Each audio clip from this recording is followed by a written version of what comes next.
रक्षाबंधन का त्योहार आने वाला है और सबसे पहले हम ये देखते हैं रक्षाबंधन क्यों मनाते हैं, कब से मनाते आ रहे हैं।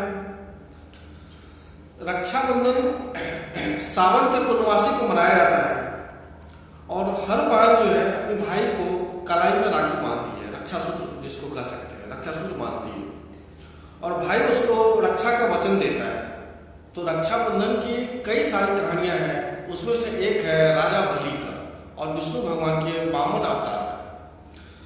तो राजा बलि एक बहुत बड़ा दानी होता है, उसके घर से कोई खाली हाथ नहीं लौटता था।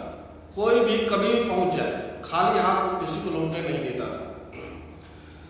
तो एक बार विष्णु भगवान सोचे क्यों ना इसका परीक्षा लिया जाए और वो वामन का रूप पकड़ के उसके घर पहुंच जाते हैं और पहुंच जाते हैं तो बलि की सेनापति बोला तो क्या चाहिए आपको। तो उसने बोला मुझे मात्र 3 पग जमीन चाहिए।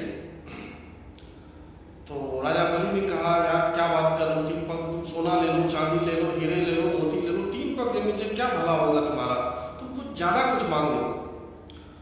तो विष्णु भगवान बोले नहीं, मुझे 3 पग जमीन ही चाहिए।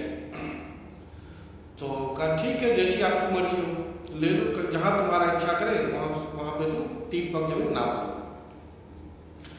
तो विष्णु भगवान ने एक पैर धरती पर रखा, दूसरा पैर आसमान पे। तो 2 पग तो हो गया, 2 पग में धरती और आसमान दोनों नपा गया। अब सवाल है तीसरे पैर कहाँ रखूं। तो विष्णु भगवान बोले जो बताओ, 2 डेग में तो तुम्हारा सारा धरती और आसमान हो गया, तीसरे पैर बताओ मैं कहाँ रखूं। तो जो राजा बलि थे वो समझ गए ये साधारण आदमी नहीं हो सकता, जरूर ये कोई देवता है। उन्होंने तुरंत कहा तीसरा पैर आप मेरे सर पे रखो और विष्णु भगवान तीसरा पैर उनके सर पे रखते हैं और खुश हो जाते हैं। उसका विष्णु भगवान खुश हो जाते हैं और कहते हैं बोलो बस क्या वरदान चाहिए तुम्हें, तुम्हारे दानवीरता से मैं बहुत खुश हूं, बोलो तुम्हें क्या वरदान चाहिए।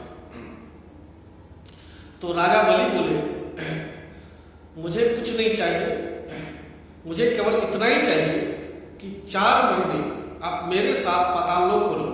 क्योंकि धरती और आसमान तो उसने दान कर ही दिया था, अब आश्रय उनको पाताल में लेना था। तो उन्होंने कहा आप मेरे साथ 4 महीने पाताल लोक में रहिए, बस इतना ही चाहिए मुझे। विष्णु भगवान बोले ए मस्त, मैं 4 महीने, साल के 12 महीने में 4 महीने में तुम्हारे साथ पाताल लोक में रहूंगा।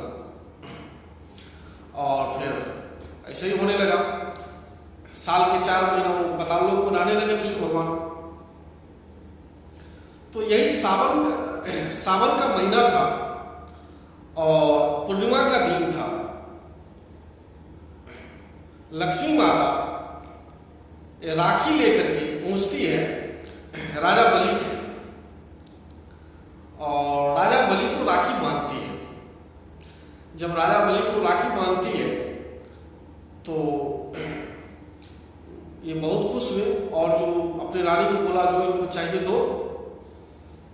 तो लक्ष्मी माता बोली मुझे कुछ नहीं चाहिए, मैं तो अपने पति को लेने के लिए आई हूं। तो फिर क्या था, तो भाई बन चुके थे राजा बलि और वो मना कर नहीं सकते थे, क्योंकि राखी बांधने का मतलब होता है रक्षा। तो उन्होंने कहा ठीक है। फिर जो है विष्णु भगवान को लेकर माता लक्ष्मी जी तो स्वर्गलोक गई। दूसरी कहानी आपने महाभारत में देखा होगा, जब कृष्ण जी को हाथ में चोट लगता है तो द्रौपदी जी अपनी साड़ी फाड़ के, जिसको धोती कहते, धोती फाड़ के हाथ में बांधती है और वो भी एक राखी उस धागा रक्षा, वो भी रक्षा के लिए बांधती है। और जब द्रौपदी का चीरहरण हो रहा था तब विष्णु भगवान ने उनकी रक्षा की। इसी तरह एक बहन जो है भाई को राखी बांधती है अपनी रक्षा के लिए। कभी भी हमारे ऊपर मुसीबत आए आप हमारी रक्षा करना, और भाई भी इस कर्तव्य को पूरा करता है और अपने बहन के प्रति स्नेह रखता है और जब भी ऐसा मुसीबत आता है भाई अपनी बहन का रक्षा के लिए तैयार रहता है। Thank you.